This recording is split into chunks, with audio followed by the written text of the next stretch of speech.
Hello everybody, I am Shepos and welcome back to Let's Play Maximus 15. So I actually decided to just start up the recording after I teleported back, so yeah. Just to make it a little bit handier. So, just selling off some of this stuff, going to hand our quest now in a minute, for for destroying the Fat Luisias or whatever they're called. And yeah, we have to talk to this guy. The Fat Louisa is a set of computers hidden in the lethal pyramid.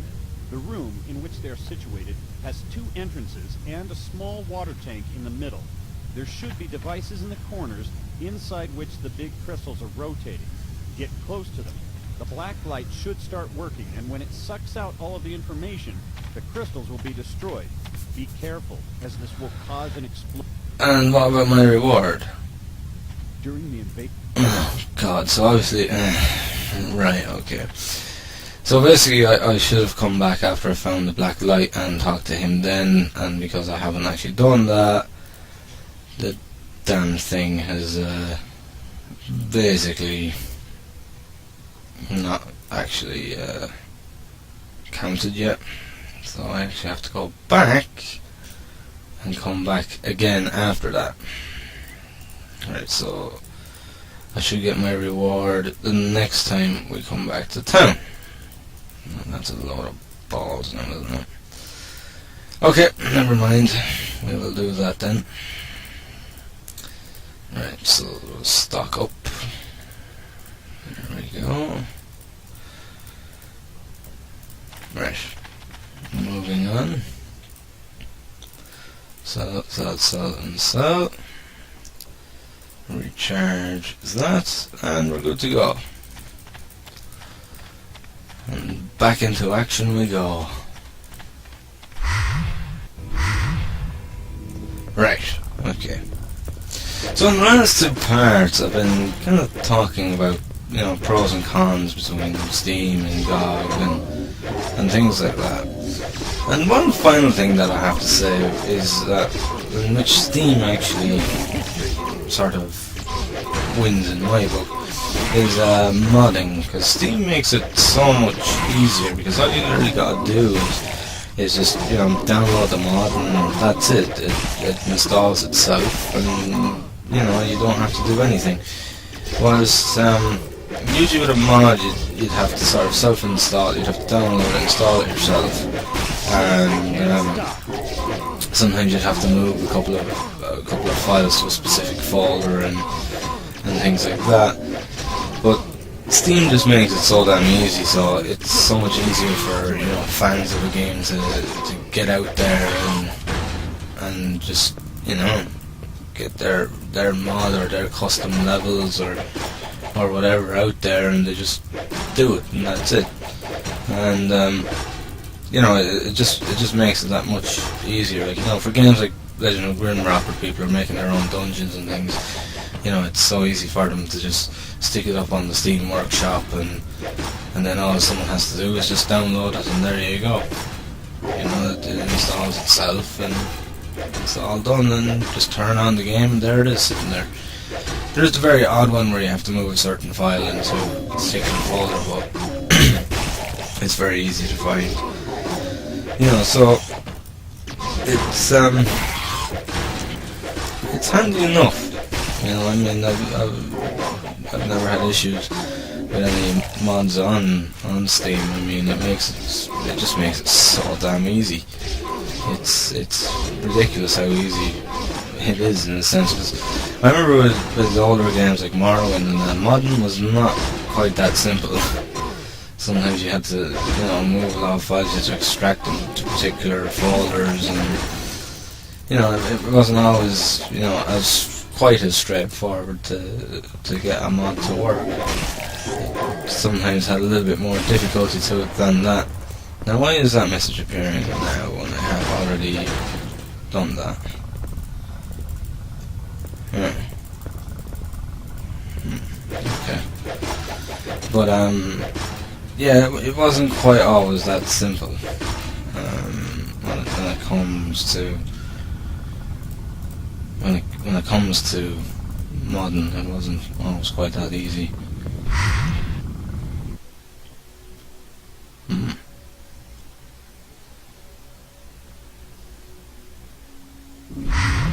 Alright, so we're in Devilish Tunnel. This is going to be interesting. And we're in the next Biosphere. I'm guessing you've kind of noticed I don't talk during loading times. Oh God, why is that appearing again? The reason for that is that with a lot of games, when the game is actually loading, it doesn't actually record. So I could be saying something and it won't actually record what I'm saying. So whenever a game loads, I always stay silent. Now, why is that thing still coming up?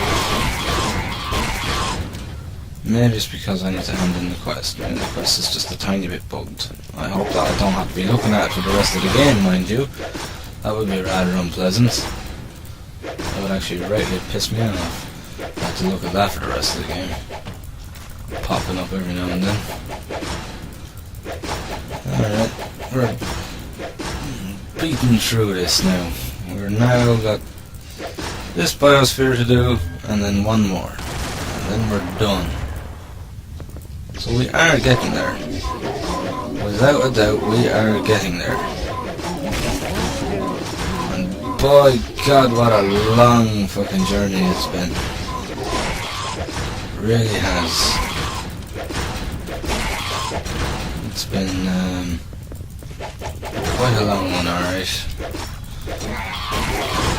But, you know, it's been an experience, I suppose you could say. It's been an unusual one. But, like I've said all along, I wish that, you know, more developers would kind of try, at least, to make more games like this. Yeah. And then we'll go back to town. There we go. And both Patrick Van Horn and the other guy want to talk to us.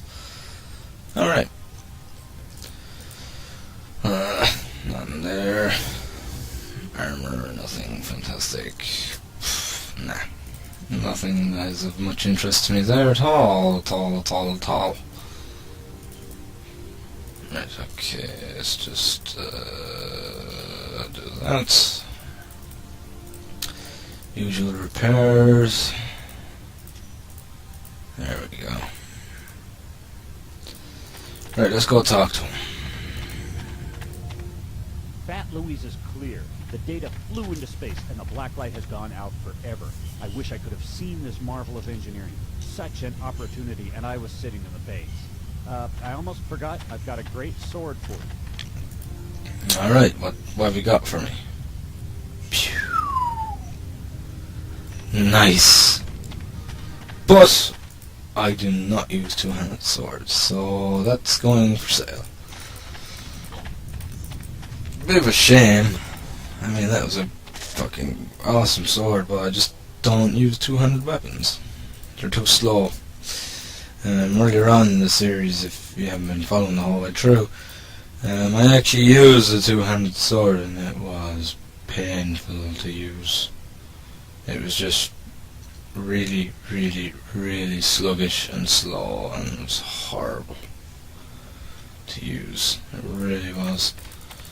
So yeah, I've only been using one-handed because it's much quicker, it deals more damage a second, and, you know, in the long run it deals a lot more damage. Let's go see what Van Horn wants, what mindless, mediocre fucking thing he's sending us on. Biosphere M was badly damaged. Huge gaps in the ground made it impossible to freely move around the whole biosphere. To improve movement, the aliens have laid platforms over the gaps. If not attacked, they will be able to easily move their armies. The platforms lead from the short-distance teleport in 3 directions. At the end of each one there are electromagnetic emitters. When they are active, no biomechanical creature will be able to walk between them. Your task is to activate the emitters. Good luck, Strong. Okay, that's what we'll go do then. Oh, fun times, huh? So that's basically what happened here. The biosphere got damaged, hence why there's big holes in the ground. Okay, I can buy that. That sounds plausible. So yeah, I won't question that one. It sounds plausible enough. Okay. Well, we need to get through here in one piece, which is not looking exactly 100% easy right now. Well, it is really. There's not too many enemies here either, so it's going to be a short enough map, I'd say. Judging by the enemy count, it's going to be short enough. There's only 116 left, and we've only just started the map, so it must be a pretty short one. But then the next one will probably be 400 and something, or 300 and something, so yeah, the next map will probably make up for it. So yes, we're on Biosphere M, which means we've got 2 more to go after this, so we're definitely edging towards the end. We are getting there. As they always say, easy does it, cheeky monkey. Now, okay, this is looking pretty straightforward, this one. There's not really any mucking about. But I suppose with the way that the level is designed, they couldn't exactly put too much in the way of enemies in it anyway, because of the fact that there's gaps everywhere, and it wouldn't have been possible to put in quite as many enemies. So whether this entire biosphere is going to be like this, I don't know. If it is, we're going to get through it pretty quickly. Much quicker than we have any previous biospheres anyway. Come on. These things are annoying because it's hard to hit them. Like, really hard. There we go. Plenty of cells. Go through all these again. As if we haven't gone through enough of them.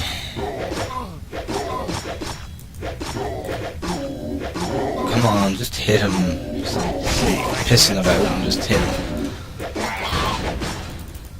But sorry, I got sidetracked from continuing what I was saying.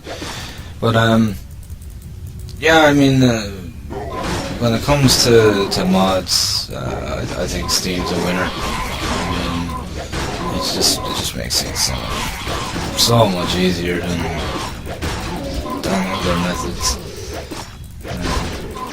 Definitely something to think up of, and the workshop is good as well. I mean, you can find anything from custom level dungeons to other kinds of mods as well for a lot of different games actually.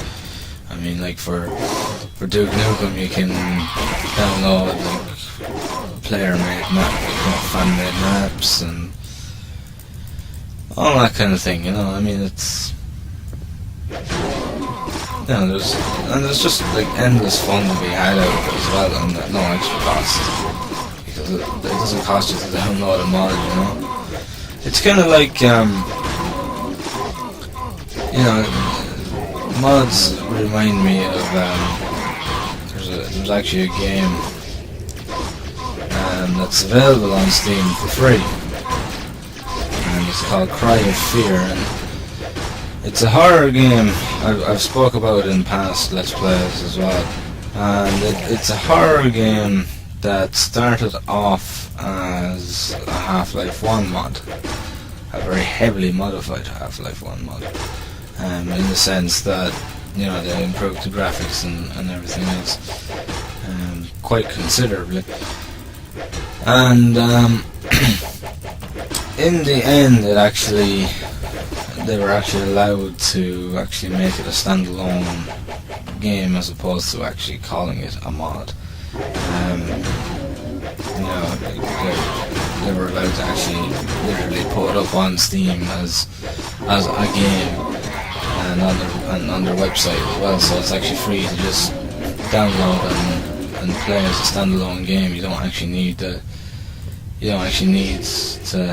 have Half-Life to actually run it or anything like that. But before you would have to actually own Half-Life to be able to do it, to be able to play it, like with like with a lot of the source mods, you need to have Half-Life 2 in order to run them. So yeah, like the G mods, you need to have the Half-Life 2 to be able to play them, because they use an awful lot of stuff from it. So in order to actually play it, you need to have the files there in the first place. But yeah, this one now it actually got its own standalone release on Steam, and it's completely free. And it's quite a good game. I mean, it's a good, it's not sort of in your face scary all the time, and it's very psychological. And on top of that, like it's good because there's no there's no abundancy of ammunition or anything. You have to be pretty careful with how much ammo you use and things like that. It's a fun game, and I quite enjoyed it. Like I never finished it because I just of what I played of it. Like it was fun because I'm kind of saving it for again a let's play when I do get my new computer, which will hopefully be sooner rather than later. But yeah, I really enjoyed it. I thought it was a lot of fun from what I did play of it anyway. I had quite a bit of fun playing it, and for a game that's free, like where can you go wrong? Where can you go wrong?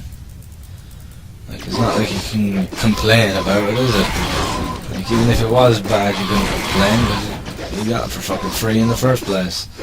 Well, I'm sure there's some individuals out there that would fucking complain about a free game.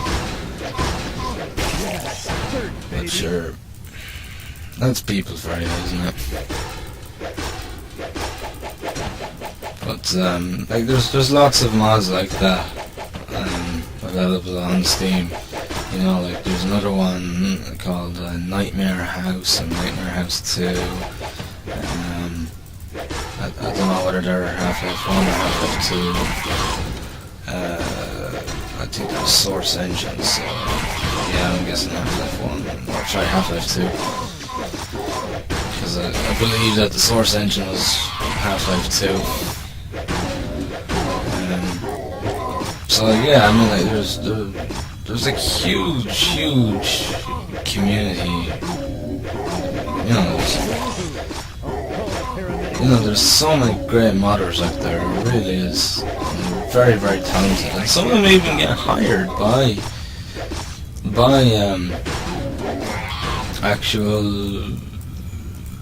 video game companies to actually be designers for them. Some of them have actually gone on to become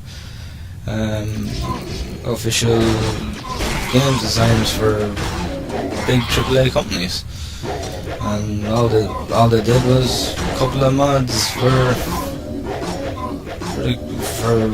games that they liked. I mean, going from that to actually being a part of a team making a big AAA title, like that's a big step up. I mean that's real fucking confidence and ego boosting stuff, that is. I mean it's not every day that you make a mod just for fun of it and then you're getting fucking letters from AAA companies saying, do you want to come work for us? You know what I mean? That's just the way it goes. Amazing. Right, back to town.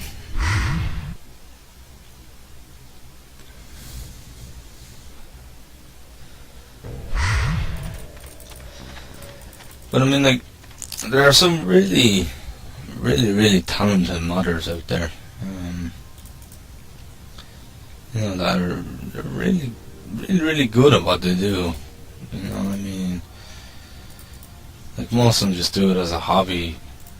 But you know, some of them get really lucky. They get noticed, and you know, they get offers from big AAA companies to come and work with them, which I think is fucking awesome. But you know, it doesn't mean that, like, you know, okay, I'm going to go and become a community modder for games now, and I'll be hired by big companies.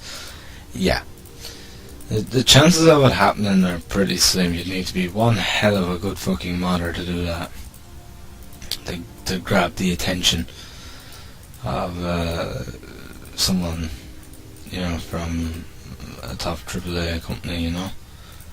You'd need to really impress to get that far. And trust me, those AAA companies are not easy to impress. That is for sure. Right, we'll go back here. But I mean, when you think about it, it's the same with you know, like all these free games that are around now, you know, that are made on the Unity engine or the UDK, the Unreal Development Kit. You know, there's hundreds of them out there. You know, they're just people that love doing what they do. You know, they don't want money for it. They just do it because that's what they want to do, and you know, it's a pastime. Because most of them have, like, you know, they have their full-time jobs and things like that. They just make these games as a hobby, and then they put them up on the likes of IndieDB and ModDB, and where you can download them for free, and they usually make a little website that they can put it up on. I mean, like most of those, you know, most games made on the FPS Creator, with the exception of a few, are you know, they're 100% free, you know, and they're made by people who just do it because it's a hobby for them. They don't do it to make money. They just do it because it's what they like to do. And there's some very good developers. There are some genuinely good developers who make games on the FPS Creator. I mean, like, look at the likes of Wolf, who made Euthanasia, another game I did a Let's Play of a long time ago on my previous channel, but you'll find it in my playlists on this one too. And as far as I know, you know, I don't know what he does for a living, but as far as I know, he's just like a lot of others. He just does it as a sort of hobby. He also helps out a lot with, you know, he helps out a lot of other people that are making games as well using the FPS Creator. He does a lot of work and helps out others quite often. You know, I mean,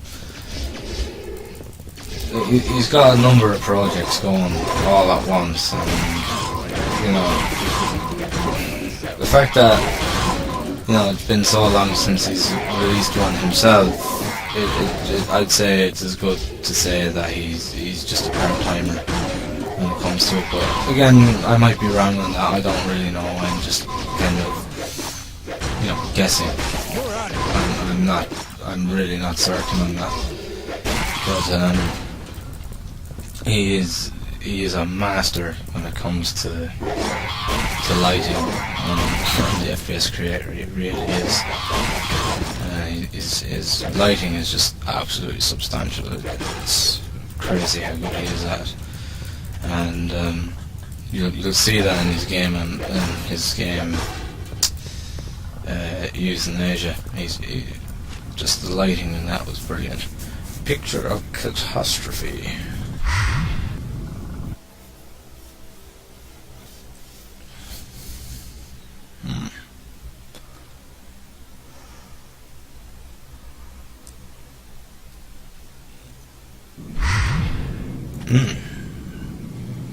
What a name. Yeah, I knew to be with 300 and something this time. It's always the way. You get one short level and then you get a big massive one. It seems that these things are changing. Look at that. That looks pretty gruesome actually, in its own strange way. Right, okay. Yes, these things are definitely changing as we go along. Like, look at that one. It's looking more robotic. Oh, mine. Nice. Okay.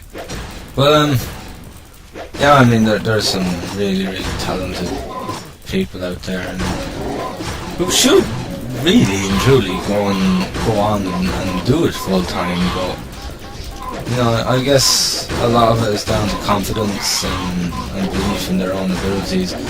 I mean, if you don't, it's very hard to go and do something if you believe you don't have what it takes to actually do it.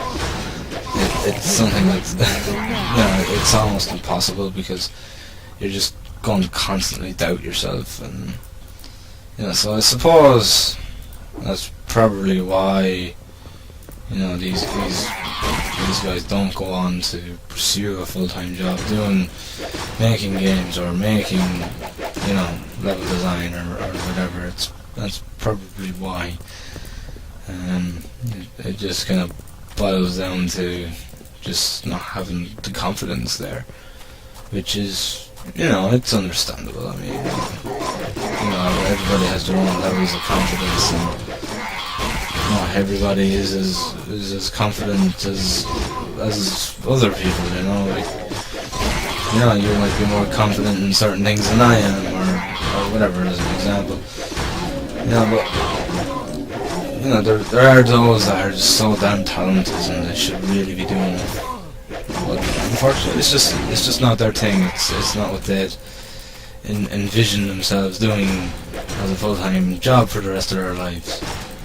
You know, that's just the way it goes, you know. Right. Fucking pikes. Damn things take up so much inventory space, it's ridiculous. There we go. Right. Okay, so looks like we gotta go across this way. I can't see another way. That was close. That was a bit too close, actually, for my liking. Oh, come here, you pantsy thing. It's just there to annoy me. There we go. Smack, smack, smack. Lots of headshots. I don't have a yellow key because the yellow key is the whole way over there. And it looks like I'm going to be needing a red key too.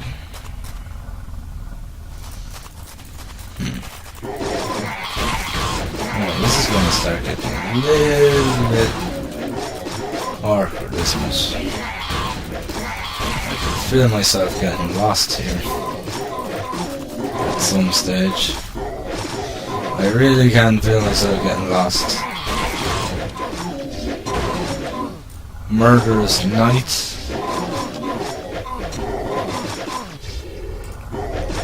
Oh, come on, why don't you just die already? There we go. That's more like it. Cruel Gravedigger. He's shiny, I'll give him that. That's about it. That's all he's got going for him. He's on the fucking scrap heap now. God damn it, these fucking persecutors. They just keep damaging me all the time.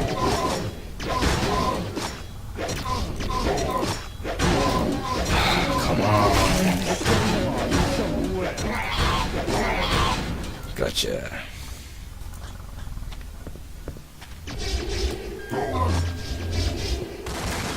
There we go.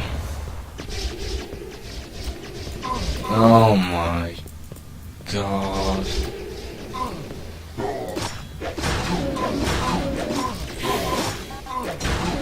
Ah. There we go.